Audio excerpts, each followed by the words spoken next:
Welcome back, ladies and gentlemen, to another video in the 30-day video challenge. This is the Flopping Crappie channel. I'm Davis, and today I promised you a video in the tournament video I did with SK, Crappie Catching Adventures, Hook City, and 3-pound crappie. I talked about one of the strategies I was going to use called sharpshooting, and a lot of you said, hey, do a video on that. So that's what this is, sharpshooting for crappie. Now, full credit goes to Aaron Weeb from Uncut Angling. He did a sharpshooting video for walleye, and I'm just going to convert it to crappie fishing. It's basically all I'm doing. So let's get into the why you'd use this. So this motor right here, let's see if we can get it. Yeah, that motor right there. That is a 55-pound Minn Kota. Whoa, 55-pound. There we go. 55-pound Minn Kota Edge on an 18-foot bass boat. It's a little underpowered. On a calm day like this, there's not a whole lot of wind behind me, or on this lake, it's pretty much glass behind me. Calm days like this, doesn't really matter. But if it's any type of chop, there's a stronger wind, it's really hard to cover water with that thing and still keep your lure under the boat, be able to see it. So, because that's a little underpowered on windier days, choppier days, I like to use this guy right here, right behind me, this bigger motor. Now ideally you'd have a tiller motor when you're doing this. It's a lot easier to do, mostly because it's easier to work one-handed instead of throttle, steering wheel, and then you're trying to use your jig rod behind the boat. The other key importance, know where your transducer is mounted. Hold on. Alright, so my transducer is actually mounted straight down here, right off this little curve, straight down there. Because of that, I'm going to be jigging. I'm going to make sure my jigging rod is off the where we were going here. Yeah, right there. Off the corner of that, because it's going to be right underneath my transducer. And the beauty of this sharpshooting, all you need is 2D sonar. This guy right here. All you need is 2D sonar. You don't even need GPS. Preferably have GPS to kind of figure out where you're going, but all you need is 2D sonar. So, now that we know where our transducer is mounted, that's very important. We got 2D sonar up. Let's find some crappie. Now, it's important to remember what time of year you're in. It's fall. It's late September right now. These crappie are pushing out towards their deeper water basins during winter time. So, what they like to do is they like to stack up on the ledges into those deeper water basins. So, I'm going to go find some ledges into those deeper water basins. Hard bottom to soft bottom transitions, and once we get on some fish, I'm going to walk you through exactly what I'm doing with my sonar and with my jig. Had the motor shut off. I'm drifting about 0.3, 0.4 miles an hour, so it's actually probably going to work without the motor on. But all you need is 2D sonar, and let me explain a little bit where I'm set up. I don't really want to show the lake name. I'll blur the lake name out, but this is a mid-lake hump right here, and the top of this mid-lake hump is sand, gravel. There was in the summertime a lot of weed growth. As we're getting to the fall, those weeds are dying off. So those bait fish are moving out to deeper water, and crappie, perch, walleye, bass are all following out to deeper water right now. So this is the fall transition. That's what we're trying to get. I'm on the edge. As you can see, it's a hard bottom, but there's a mixture of yellow and green in my sonar on the bottom here. So I'm starting to get into that mixed bottom where it's sand, gravel, silt, muck, but I'm right on the edge of this drop off. Now I'm sure you saw through the screen there's some fish piled up. So that's where I really want to set up this hard to soft bottom transition. That's where these bait fish, these smaller bait fish, are going to be set up. Today for my lure, this is actually the same lure I used for my jigging wrap video. Jigging wrap. I know somebody said jig and wrap. No, it's a jigging wrap by Rapala. I will link it in the description. There it is, right there. It looks like a shad. It's a shad pattern. There's a bunch of fish right here. There's a bunch more fish. So all I'm gonna do, my transducer is pretty much right behind my head.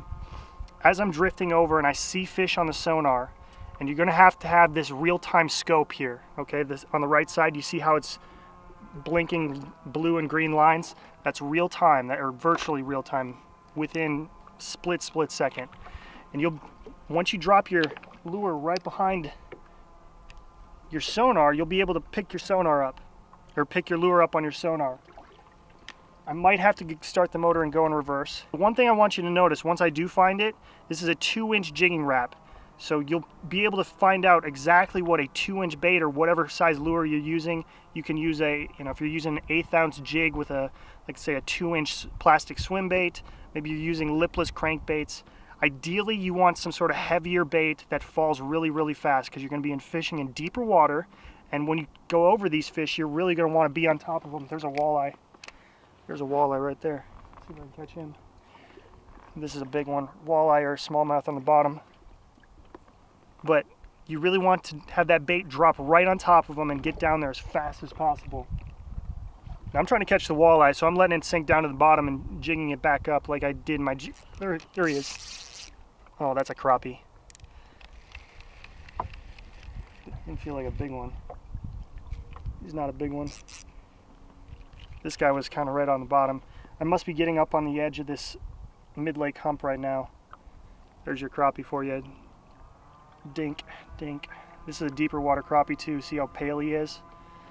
I've been noticing the crappie that have a lot more darker colors spend more time in the shallows. They get more sunlight and they're more black. They get darker colors. This is still a black crappie. This is not a white crappie. It's a black crappie. It's just very, very pale. Once you figure out exactly the size of your bait, you'll be able to see it on the sonar. I'm going to back up, see if I can get that bait, see if I can figure out if I can get my lure on the sonar for you, show you exactly what it is, and you'll be able to fine-tune your sonar and compare it to what other fish are down there. So we're going to try and turn up our sensitivity here, see if I can. Problem is I'm drifting. There it is. There we go. Oops. So you can see it. So that is a 2-inch bait right there bouncing. That is my jig. Oh, see, there's a fish coming up to it right now. There's a bunch of fish down there. I can drop it down a little bit. So once you find your lure on your sonar, you can kind of turn the sensitivity up or down depending if you really want to see the lure or not. The bigger the lure, obviously, the better it's going to show up. I don't personally care because I know I'm just going to drop it down to the bottom. I can see where these crappie are suspended. This reel is 21 inches per turn. So one turn, and if I'm jigging up and down, I'm two plus feet off the bottom. 1.5 turns pretty much puts me, right in this sweet spot around 18 feet. 15 to 18 feet is where it looks like where they're suspended. So that puts me right in the sweet spot of where these fish are, that strike zone. So I'm not really worried about actually seeing my jig on the sonar. But you can fine tune it, turn your sensitivity up and down, make sure it's right underneath your 2D sonar, because if it's not, these smaller jigs, because of the cone angle again, if you watch my sonar videos, it might not pick up that smaller lure. You might have to turn your sensitivity up, or you can set your depth to shallower water. I'm only in 23 feet of water. I could set my depth to 25 feet. It might pick up that lure a little bit better. But again, I don't really I personally don't care, because I know exactly where I am based on how much line I'm reeling in per rotation. These crappie are 15 to 18 feet. I can as long as I can get this in the strike zone, doesn't matter to me that I can see it on the sonar. So as I'm drifting over these crappie, now if you can drift with the wind like I'm doing right now, or you can have your big motor running and you can cruise around. If there's bigger waves, that's usually what I do. I cruise into the wind, easier boat control, drop the jig below your boat, below that transducer, let it sink down. It's important to have that heavy jig too. So let's turn the sensitivity down a little bit here. This water's starting to get very clear. I know some of you, when I made my first transducer videos or sonar videos, I had my sensitivity cranked up to about 11 or 12. This water's become crystal clear. There's not a lot of sediment in the water, and that sonar really cuts through it. So I've actually turned it down to about 8 or 9, because these are crappie right here, and that might be a decent one. I'm looking for that yellow and orange in the middle of them. That's a good signal, and that usually means a bigger fish. The ones that are just blue and green like that, they're probably not bigger fish, or they're just outside my cone. And I want to target the crappie that are suspended up. Those are the aggressive feeders, and it doesn't matter what species Usually if they're bass or walleye, if they're suspended up a little bit, those are the more aggressive fish. The ones on the bottom, you can still catch them. They just might not be as aggressive. They might not be in a feeding mode. I realized the sun was probably glaring off the screen. There's really nothing I can do about it. I've tried every angle. Nothing really I can do about it. Sorry about that. But there's some fish down there. This is that soft bottom. I'm actually going to drift back over the hard bottom. It's behind me here. So hopefully we can drift back over a school of fish. Oh, there he is. Got him. Got him.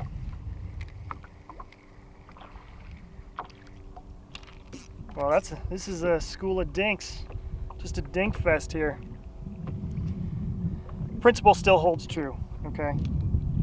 See him on the sonar. Hopefully you can find a good school of fish. And drop it straight down on him. There he is.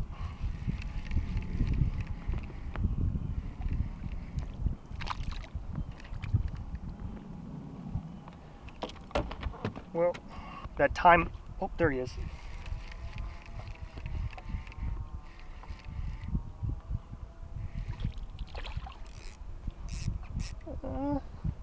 This guy's a little bit better, not by much. He hammered the nose end. Let's see if we can get it there. There we go. Yeah, he hammered it mouth first.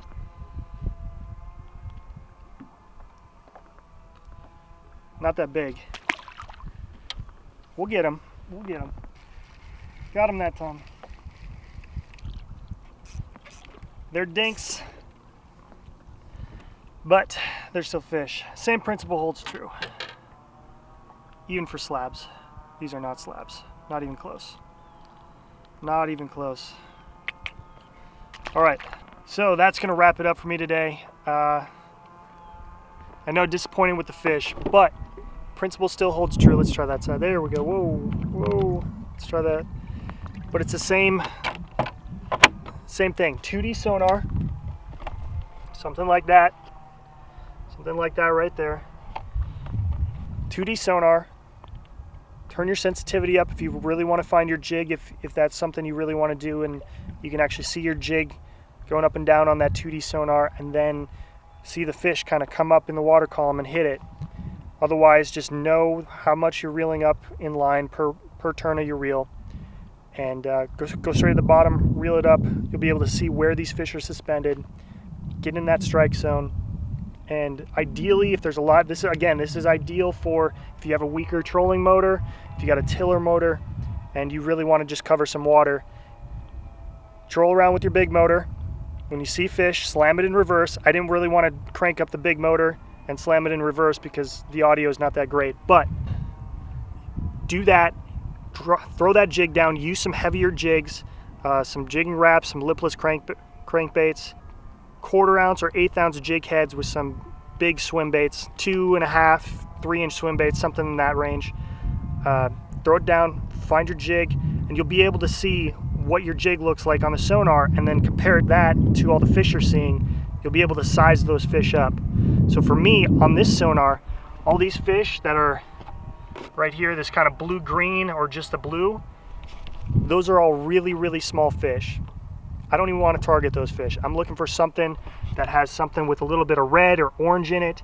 I have yet to see it. I saw maybe 1 or 2, and they were most likely smallmouth bass, walleye, could have been largemouth too, something closer to the bottom. But that is the principle of sharpshooting for crappie. This is a perfect time of year to do it. The fall transition, these crappie are pushing out deeper. If you're jigging around brush piles, it might be a little harder to pick up your jig on 2D sonar. Just be aware of that. This is a great open water tactic if you're on deeper water ledges bordering wintering basins, okay? I didn't have any weeds. It was just structure transition. That's all I was jigging. If you're doing some sort of jigging around, if you're vertically jigging around brush piles, it's going to be a little bit tougher, okay? Just understand that. So that is going to wrap it up for me today. I do appreciate you watching. I hope you learned something a little bit. Try this tactic out the next time you're on the water. Be sure to like and share this video if you want to see more kind of jigging tactics or different type of rigs for crappie. Be sure to like and share this video, and comment below if you had any questions, if I need to clarify anything. I know I didn't catch a whole lot of fish, or a whole lot of I didn't catch any big fish, but it still works no matter what. Big fish, little fish, they're fish on the sonar. Get over the top of them, throw a heavier jig or lipless crankbait or jigging wrap on them, and you'll be able to catch suspended crappie over open water. So, appreciate you watching. Be sure to subscribe if you're new, and click that bell. Bell's going to notify you every time I post a video. Alright, I'm going to get off the lake. Sun's going down. We'll see ya.